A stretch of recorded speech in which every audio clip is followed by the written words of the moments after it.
Good. So tell us a little bit, for those that are not familiar, about third wave automation. Yeah, so third wave automation provides autonomous mobile forklifts to warehouse and manufacturing environments. Yeah. And we have a bit of a different approach in terms of how to deal with robotic problems. Okay.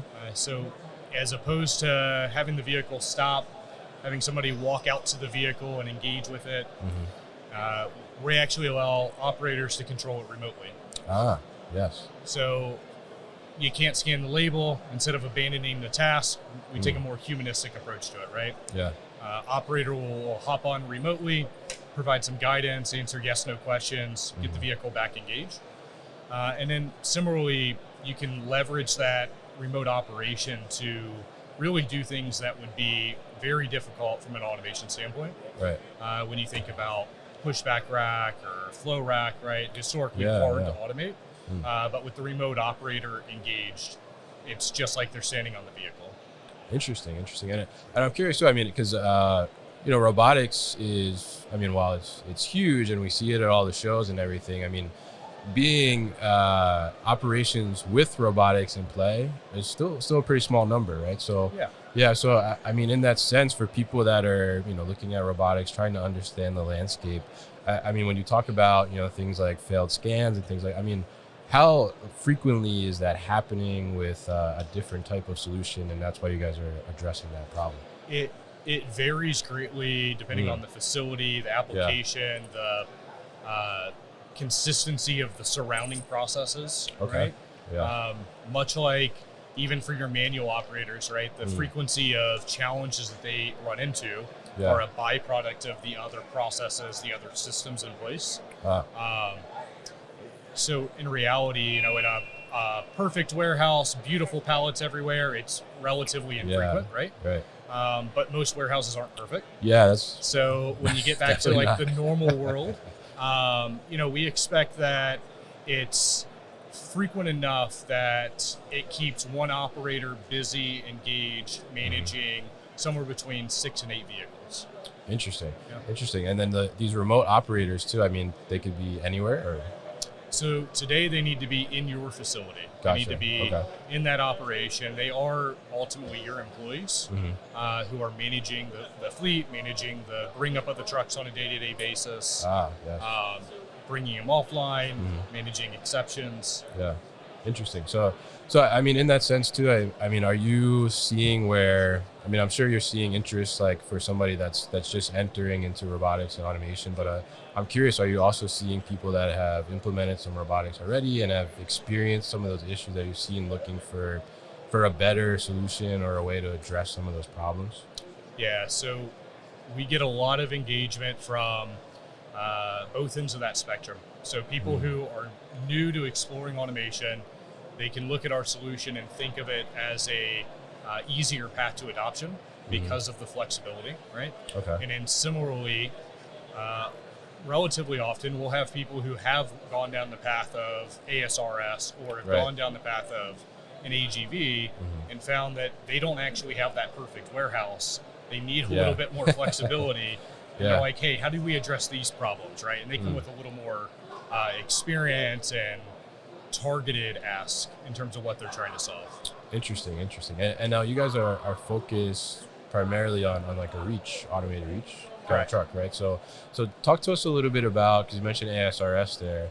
I mean, talk to us about, why would there be a benefit going with like an automated reach versus a full ASRS system?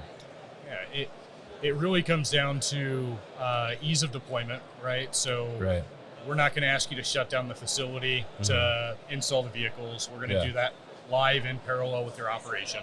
We're brownfield oriented, right? So we intend to go into your existing applications. But scalability is the other part, right? So with ASRS, you're going to design it for 10 years capacity, right? What do I need to be shipping in and out in 10 years because of the capital nature, right? Whereas it's hard to predict sometimes. It's hard to predict. Whereas we're going to design around, this year, next year, and then when you need to expand the fleet to increase throughput, great. We can drop vehicles in, right? Whereas with the ASRS, that's a whole new project. Yeah, absolutely. And I think one of the benefits too, I mean, you can use your existing racking, right? It's Yeah. your same racking, right? Yeah, Yeah, I mean, it's very interesting. And I think, like you said, I mean, to plan out and try and figure out, am I going to be shipping the same product in 10 years? I mean, man, that's hard to do, right? Especially like if you're a new company, or even, especially if you're a 3PL, you don't know, you don't know your clients are going to be in 10 years. You wish you could get a client that would be with you for 10 years, but it's pretty unlikely, right? So, I mean, I think, it's really interesting how you guys are addressing it. And also the fact that you're able to do that remote operation. So, I mean, how are some of your customers seeing now that they've implemented Third Wave? Like, what gains and benefits have they seen from that? Beyond the straight math on labor and cost, right? Yeah. A big one is inventory accuracy, right? Big. Very quickly, people find that, hey, I'm doing less cycle counting. Yeah. I'm hunting less for pallets, and that has some pretty valuable lifts to the operation. Yeah. Ability to really be more consistent in delivery, right? So when you think about a pallet in, pallet out warehouse, a lot of times you're scheduling these pickups and deliveries, 1 to 7 days in advance, around the time until the truck shows up. Yeah. And then you need to produce. You need to get it out, get it staged, get it loaded. And being able to be more consistent, turn your trailers over faster, has allowed organizations to actually increase the throughput without, adding dock doors or reimagining their entire flow, right? Just decreasing that cycle time. Yeah, definitely. I think that's huge. And I think it's certainly like you said, aside from those labor efficiency gains and productivity gains and things like that, I mean, those in-between things are huge wins. I mean, the inventory accuracy improvement just alone, I mean, is a big deal, right? Yeah, absolutely. And it certainly allows your operation to flow better. And like you said, the cycle time too to improve. I mean, all of that is huge benefits. So very, very interesting stuff with you, and, very interesting technology that you guys have. I'm curious, in the market right now, I mean, from a robotics automation standpoint, I mean, what do you see is probably the biggest challenge for operations right now? So a lot of times it's about workflow and understanding that humans are wonderful at making decisions on the fly. Yeah. And robotics historically are not. True. So if you don't have systems in place that are driving the decisions, and instead you're leveraging humans only to do that, adoption of any automation, regardless if it's robotics, conveyance, what have you, is a really big uphill battle, right? Yeah. Similarly, I think that a lot of organizations want kind of that easy answer when they start looking into automation and kind of plug and play. Yeah. And, bringing somebody in to really help break your inventory profiles down, break your throughput requirements down, and allow them to kind of guide you through that process, and being open to it. Yeah.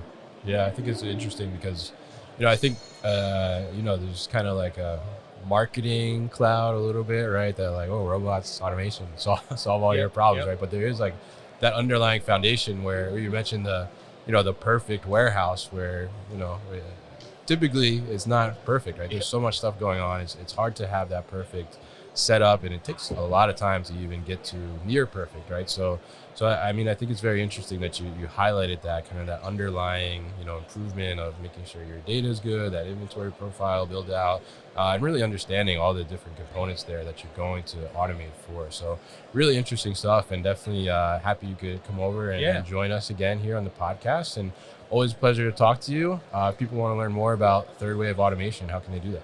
So later today, we have a speaking session at 2 p.m. Okay. Welcome to come and join that. Of course, free to reach out on thirdwave.ai and get in contact and discuss your project. Definitely. All right, Mike. So thank you so much for stopping by. Sure. Good to see you, man.